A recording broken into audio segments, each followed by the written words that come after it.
ህዝብ-ተወካዮች ትስስርን እያጠናከረች መሆኑ ተነገረ። የሀገራዊ ምክክር ኮሚሽን የስራ ጊዜ ለ8 ወራት ተራዘመ። የተባበሩት አረብ ኤምሬትስ ፕሬዝዳንት ሼህ መሐመድ ቢን ዛይድ በጤናቸው ዙሪያ የሚናፈሰው ወሬ አሉባልታ መሆኑ ተገለጸ። በእስራኤል የጦር መሳሪያ ፋብሪካ ላይ ጥቃት ሰንዝረዋል የተባሉ ተጠርጣሪዎች ክሳቸው ተቋረጠ። ብራዚላዊቷ የእግር ኳስ ተጫዋች እስልምናን ተቀበለች። አሰላሙ አለይኩም ወራህመቱላሂ ወበረካቱ። የተወደዳችሁ የነጃሽ ቴሌቪዥን ተመልካቾች እንደምን አላችሁ? ነጃሽ መረጃችን ተጀምሯል። ከመረጃዎቹ ጋር ሀያት ሰኢድ ነኝ። አብራችሁን ቆዩ። ኢትዮጵያ የፓን አፍሪካኒዝም እሳቤ ትስስርን እያጠናከረች መሆኑ ተነገረ።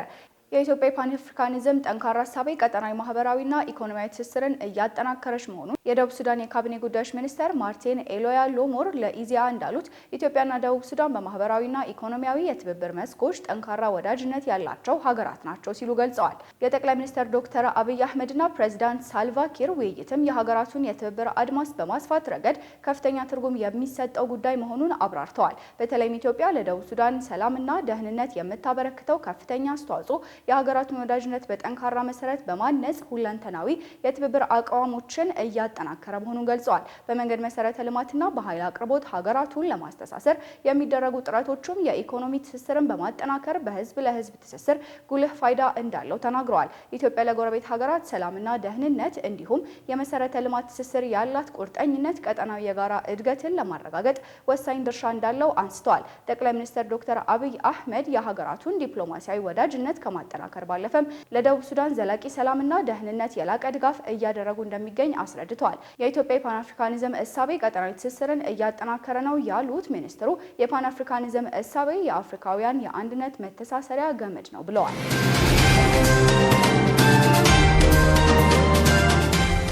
የሀገራዊ ምክክር ኮሚሽን የስራ ጊዜ ለ8 ወራት ተራዘመ። የህዝብ ተወካዮች ምክር ቤት ትናንትና ባካሄደው በአስቸኳይ ስብሰባ የኢትዮጵያ ሀገራዊ ምክክር ኮሚሽንን የስራ ጊዜ ለሁለተኛ ጊዜ አራዝሟል። የኮሚሽኑ ዋና ኮሚሽነር ፕሮፌሰር መስፍን አርአያ በሰጡን ቃል የምክክር ኮሚሽኑ የስራ ጊዜ ለ8 ወራት ተራዝሟል ብለዋል። ፕሮፌሰሩ የቀሩት ስራዎች የትግራይና የተጀመረውን በማጠናቀቅ ወደ ሀገራዊ ምክክሩ እንዲመጡ ማድረግ ዋና ጉባኤውን ማካሄድ ነው የሚል ምላሽ ሰጥተዋል። የሚሰራው ይሰራል ሲሉ ያከሉት ዋና ኮሚሽነሩ የሚቀየር ነገር ካለም አዲሱ መንግስት ደግሞ አዲሱ ፓርላማ የሚያደርገውን ያደርጋል ነው ያሉት። ኮሚሽነሩ እኛ የቀሩትን ስራዎች ለህዝብ ተወካዮች ምክር ቤት አቀረብን። የምክር ቤቱ ቋሚ ኮሚቴ አይቶ በቀረበው መሰረት እነኚህን ስራዎች አንድ ዳር ለማድረስ ይህን ያህል ጊዜ ያስፈልጋል ብሎ ለፓርላማው አቀረበ። ፓርላማው ወሰነ ብለዋል። የምክክር ኮሚሽኑ መጀመሪያ በተሰጠው የ3 ዓመት ጊዜ ስራው ባለመጠናቀቁ ፓርላማው ለ1 ዓመት ተጨማሪ ጊዜ መስጠቱ ይታወሳል። ይህ ጊዜም ባለማብቃቱ ለሁለተኛ ጊዜ 8 ወራት ተጨምሮለታል።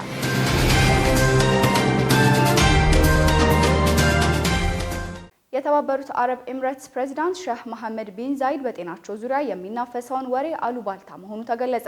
ባለፉት ጥቂት ቀናት የተባበሩት አረብ ኤምሬትስ ፕሬዝዳንት ሼህ መሐመድ ቢን ዛይድ አልናህያን በጽኑ ታመዋል በሚል በማህበራዊ ሚዲያ ሲናፈስ የነበረው ወሬ የሚያስተባብል መረጃ ይፋ ሆኗል። ፕሬዝዳንቱ ረቡዕ ዕለት በአቡዳቢ በሚገኘው የቃስር አልሻተ ቤተ መንግስት ከታዋቂው የአሜሪካ የሪፐብሊካን ሴናተር ሊንድሴ ግርሃም ጋር ተገናኝተው መወያየታቸውን የሀገሪቱ ይፋዊ የዜና ወኪል ዘግቧል። የፕሬዝዳንታዊ የቤተ መንግስት ፕሬዝዳንቱ ከሴናተሩ ጋር ፈገግ ብለው ሲወያዩ የሚያሳይ የቪዲዮና የፎቶግራፍ መረጃዎችን አሰራጭቷል። ከፕሬዝዳንቱ ጋር የተገናኙት ሴናተር ግርሃም በኤክስ ገጻቸው ላይ ባስተላለፉት መልእክት ስለ ፕሬዝዳንቱ ጤንነት የሚናፈሰው ወሬ መሰረተ ቢስ መሆኑን ገልጸዋል። ሴናተሩ አክለውም ፕሬዝዳንቱ በህይወት ያሉ ብቻ ሳይሆኑ እጅግ በላቀ ጤንነትና በንቁ የአእምሮ ሁኔታ ላይ ይገኛሉ ብለዋል። የፕሬዝዳንቱ በአደባባይ መታየት በሀገሪቱ የፖለቲካ መረጋጋት ዙሪያ ተፈጥሮ የነበረውን ስጋት ሙሉ በሙሉ ያረግባል ተብሎለታል።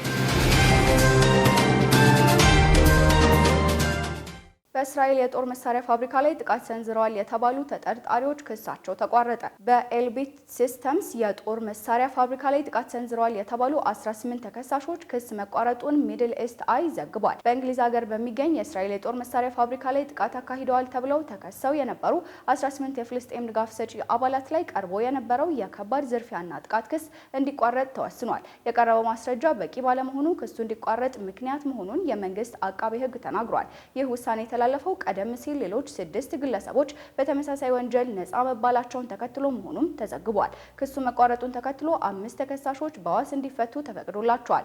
ከነዚህ መካከል 3ቱ ለ18 ወራት በእስር ላይ የቆዩ መሆናቸው ተገልጿል።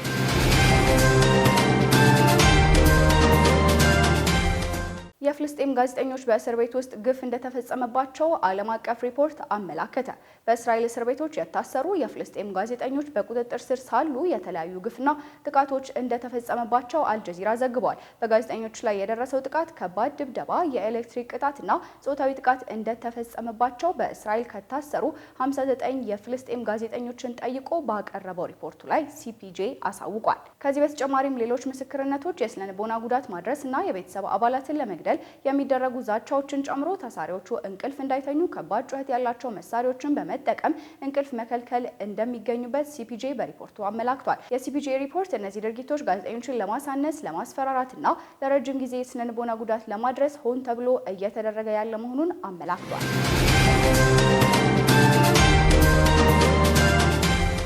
ብራዚላዊቷ የእግር ኳስ ተጫዋች እስልምናን ተቀበለች። በሳውዲ አረቢያ አልናስር የሴቶች እግር ኳስ ክለብ የ29 ዓመቷ አማካይ ተጫዋች ካትሊን ሱዛ እስልምናን መቀበሏ ብዙዎችን አነጋግሯል። ብራዚላዊቷ አማካይ ካትሊን ሱዛ ከቡድን አጋሮቿ ጋር በክለቡ ማዕከል በተዘጋጀ የደስታ ድግስ ላይ እስልምና መቀበሏን በይፋ አውጃለች። የአልናስር እግር ኳስ ክለብ በኤክስ ገጹ ካትሊን ሱዛ እስልምናን በመቀበሏ ደስታችንን እንገልጻለን፣ አላህ የልቧን ምኞት እንዲሞላላት፣ በህይወቷ ሰላምና መረጋጋት እንዲሞላ እንመኛለን ብለዋል። በማህበራዊ ሚዲያ በስፋት በተሰራ ተንቀሳቃሽ ምስል ዓለም አቀፏ የእግር ኳስ ኮከብ እስልምናን መቀበሏን ስትገልጽ እንባዋን መቆጣጠር አልቻለችም።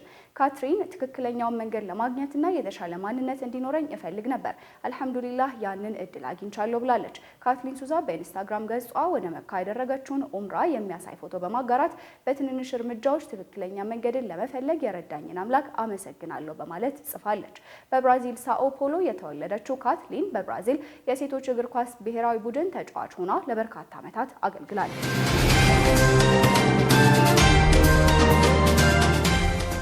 የእንግሊዝ ፕሪሚየር ሊግ በፍጡር ሰዓት ለተጫዋቾች አጭር ረፍት እንዲሰጥ ተጠየቀ።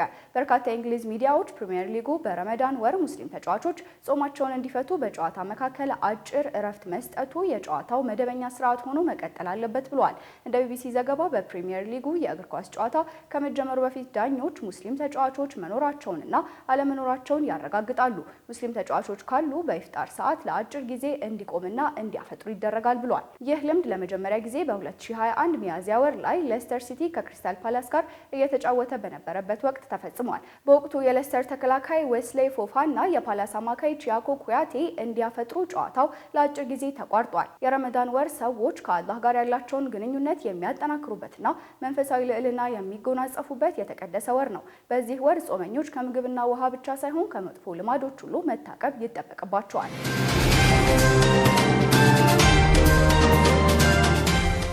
ተመልካቾቻችን ከነጃሺ ቴሌቪዥን ጋር ቆይታችሁን እያደረጋችሁ ትገኛላችሁ። አሁንም ዜናዎቻችን እንደቀጠሉ ናቸው። አሁን ደግሞ የተመራረጡ ዕለታዊ የቢዝነስ መረጃዎችን እናደርሳችኋለን። ዙቤዳ ሀሰን አዘጋጅተዋለች። የድንጋይ ከሰል ማቀነባበሪያ ፋብሪካ መከፈቱ ተሰምቷል። ኢትዮጵያ በዓመት ለድንጋይ ከሰል ግዢ የምታወጣውን ከ300 ሚሊዮን ዶላር በላይ የውጭ ምንዛሬ ያስቀራል የተባለው ፋብሪካ ነው የተከፈተው። ጠቅላይ ሚኒስትር ዶክተር አብይ አህመድ በኦሮሚያ ክልል ምስራቅ ወለጋ የሚገኘውን የአርጆ የድንጋይ ከሰል ማቀነባበሪያ ፋብሪካ በይፋ አስጀምሮታል። የአርጆ የከሰል ድንጋይ መፍጫ ፋብሪካ ከውጭ ሲገባ የነበረውን የተፈጨ ድንጋይ ፍላጎት በሀገር ውስጥ በማሟላት በኢትዮጵያ የዘርፉ የኢንዱስትሪ ልማት ከፍተኛ ሚና ይጫወታልም ነው የተባለው። ፋብሪካው ለሲሚንቶ፣ ለብረትና ለኮንስትራክሽን ኢንዱስትሪዎች አስፈላጊ ጥሬ ግብአቶችንም ያቀርባል ሲሉ ጠቅላይ ሚኒስትሩ ተናግረዋል። የማዕድን ሚኒስትር ኢንጂነር ሀብታሙ ተገኝ በኢትዮጵያ በዓመት እስከ 2.3 ሚሊዮን ቶን የሚደርስ የድንጋይ ከሰል ፍላጎት በሀገር ውስጥ ምርት ሙሉ በሙሉ እንደሚካተትም ገልጸዋል። ፋብሪካው በሰዓት 200 ቶን በዓመት ደግሞ 1.2 ሚሊዮን ቶን የድንጋይ ከሰል የማጠብ አቅም ያለው ሲሆን 1 ቢሊዮን ብር የሚሆን ገንዘብ ኢንቨስት ተደርጎበት በአንድ ዓመት ከግማሽ ጊዜ ውስጥ ተገንብቶ እንደሚጠናቀቅም ከማዕድን ሚኒስቴር የተገኘው መረጃ ያሳያል። የኢትዮጵያ አየር መንገድ አዳዲስ የአውሮፕላን ማረፊያዎችን ሊያስመርቅ መሆኑ ተነግሯል። የኢትዮጵያ አየር መንገድ የሀገር ውስጥ የበረራ ትስስሩን ይበልጥ የሚያጠናክሩ 3 አዳዲስ የአውሮፕላን ማረፊያ በቅርቡ መርቆ ስራ እንደሚያስጀምር ነው ያስታወቀው። አዳዲስ መዳረሻዎችና የጊዜ ሰሌዳ አየር መንገዱ ባወጣው መረጃ መሰረት ግንባታቸው ተጠናቆ ለአገልግሎት ዝግጁ የሚሆኑ ማረፊያዎችም ተነግረዋል። በዚህም በነገሌ ቦረና፣ በጎሬ መቱ እና በደብረ ማርቆስ ከተሞች መሆኑም ነው የተነገረው። እነዚህ አየር ማረፊያዎች እስከ መጪው ሚያዝያ ወር አጋማሽ 2018 ዓመት ድረስ ተመርቀው በይፋ አገልግሎት መስጠት ይጀምራሉ ተብሎም ይጠበቃል። ይህም የአየር መንገዱን የሀገር ውስጥ መዳረሻ ቁጥር ወደ 26 ከፍ ያደርገዋልም ነው የተባለው። በተጨማሪም በክልሎች መካከል ያለውን የንግድ የቱሪዝምና የማህበራዊ ትስስር ወደ ላቀ ደረጃ ያሸጋግራል ተብሎ ይጠበቃል ሲል አየር መንገዱ አስታውቋል። የሳዑዲ የህዝብ ኢንቨስትመንት ፈንድ የአሜሪካን አክሲዮን ድርሻ ወደ 12.9 ቢሊዮን ዶላር ዝቅ ማድረጉ ተሰምቷል። የሳዑዲ አረቢያ የህዝብ ኢንቨስትመንት ፈንድ በአሜሪካ የተዘረዘረውን የአክሲዮን ድርሻ ዋጋ ወደ 12.9 ቢሊዮን ዶላር ዝቅ ማድረጉ ተዘግቧል።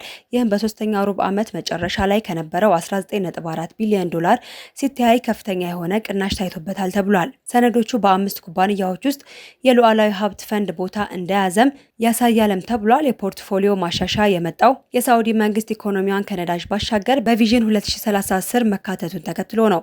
በአሜሪካ አክሲዮን ድርሻ ላይ የሚደረጉ ለውጦች ባለሀብቶች በቅርቡ እየተከታተሉትም ይገኛሉ። ይህም የፈንዱን ተለዋዋጭ የዘርፉን ቅድሚያዎችና የዓለም አቀፍ ምደባዎችን ስትራቴጂ ያመላክታልም ተብሏል። ከዚህ በፊትም በፈንድ ውስጥ ካሉ ትላልቅ የአሜሪካ ኢንቨስትመንቶች መካከል አንዱ የነበረው ቴክ2 ኢንተራክቲቭ ውስጥ ቦታ ያካትታልም ተብሏል። የዚህ ተቋም ድርሻም ወደ ሴቪ ተላልፏልም ነው የተባለው።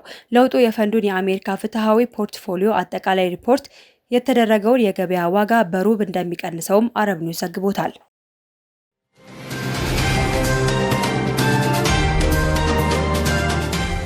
በመጨረሻም ወደ ዕለቱ የጤና ጥንቅራችን እናልፋለን። ሙስጠፋ መሐመድ እንደሚከተለው አዘጋጅቶታል። ተከታትለን እንመለስ። ቴምር በውስጡ ለጤና ጠቃሚ የሆኑ በርካታ ንጥረ ነገሮችን በመያዙ ምክንያት የፍራፍሬዎች ንጉስ በመባል ይጠራል። በረመዳን ወቅት ለማፍጠሪያነት ከምንጠቀማቸው የፍራፍሬ አይነቶች መካከል አንዱ ቴምር ነው። ቴምር በሰው ልጆች ዘንድ ጥቅም ላይ በመዋል ረጅም ዓመታት ያስቆጠረ የፍራፍሬ አይነት ሲሆን በመካከለኛው ምስራቅና በሰሜን አፍሪካ አካባቢዎች በስፋት የሚበቅል ነው። ቴምር እንደ ታያሚን፣ ማዕድናትና ፋይበር ባሉ ጠቃሚ ንጥረ ነገሮች የበለጸገ ነው። ብረት፣ ማግኒዥየም፣ ፖታሺየም፣ መዳብና ሌሎችን ንጥረ ነገሮችንም ይዟል። በተጨማሪም አንቲኦክሲዳንት፣ ሱክሮዝ፣ ፍሩክቶዝ እና ግሉኮስ የመሳሰሉ የስኳር አይነቶችን እንዲሁም 23 አይነት አሚኖ አሲድና ሌሎች ንጥረ ነገሮችን በመያዝ ይታወቃል። ቴምር ከፍተኛ ኃይል ሰጪ የፍራፍሬ አይነት በመሆኑ የምግብ ማቀነባበሪያ ኢንዱስትሪዎች የተለያዩ ጣፋጭ ምግቦችን ለማምረት ይጠቀሙበታል። በዘርፉ የተከናወኑ ጥናት እንደሚያመላክቱት ቴምርን መመገብ የሆድ ድርቀትን፣ የአንጀት ቁስለትንና ተቅማጥን ለመከላከል ኃይል ለማግኘት፣ የልብ ጤናን ለመጠበቅ፣ የነርቭ ስርዓትን ጤናማ ለማድረግ እንዲሁም የደም ማነስን ለማስተካከል ይረዳል። ማንኛውም ጾመኛ ሰው በቴምር ሲያፈጥር በደም ውስጥ ያለውን የስኳር መጠን በፍጥነት ለመጨመር ይረዳዋል። በመሆኑም ከጾም በኋላ የተወሰኑ የቴምር ፍሬዎችን መጠቀም ይመከራል። ቴምር የፋይበር ይዘት ያለው በመሆኑ የምግብ መፈጨት ሂደትን ከማገዝ ባለፈ በሰውነታችን ውስጥ አላስፈላጊ የስኳር መጠንን በመቀነስ ቀስ በቀስ ጥቅም ላይ እንዲውል ይረዳል። ለሰው ልጆች ብዙ ጠቀሜታ እንዳለው የሚነገርለት ቴምር በረመዳን ወቅት የሚዘወተር ቢሆንም በባለሙያዎች ታግዞ ሁሌም ከምግብ ጠረጴዛ ላይ ሊገኝ ቢችል ብዙ ጥቅም ማግኘት እንደሚቻል ይነገራል። ቴምር ከየትኛውም የኮሌስትሮል አይነቶች የጸዳና በጣም አነስተኛ የስብ መጠን ያለው መሆኑ ክብደት መቀነስ ለሚፈልጉ ተመራጭ አድርገዋል። ቴምር ቀላል የማይባል የኃይል ክምችት ስላለውና ንቁና በኃይል የተሞላን እንድንሆን ያስችለናል። ቴምር የፖታሺየም ክምችቱ ከፍተኛ ነው። ይህም በልብ በሽታ እንዳንጠቃና አካላችን ውስጥ ያለው የኮሌስትሮል መጠን እንዲቀንስ ይረዳል። ቴምር በአንጻሩ አነስተኛ የሶዲየም መጠን በመያዙ ብዙ ፖታሲየምና ትንሽ ሶዲየም ደግሞ ለጤናማ የነርቭ ስርዓት ወሳኝ እንዲሆን ያደርገዋል። ቴምር በብረትና በፍሎሪን የበለጸገ መሆኑ ደግሞ ብረቱ የብረት ማዕድን እጥረት ላለባቸው ሰዎች፣ ፍሎሪኑ ደግሞ ጥርስን ከመበስበስ ይከላከላል።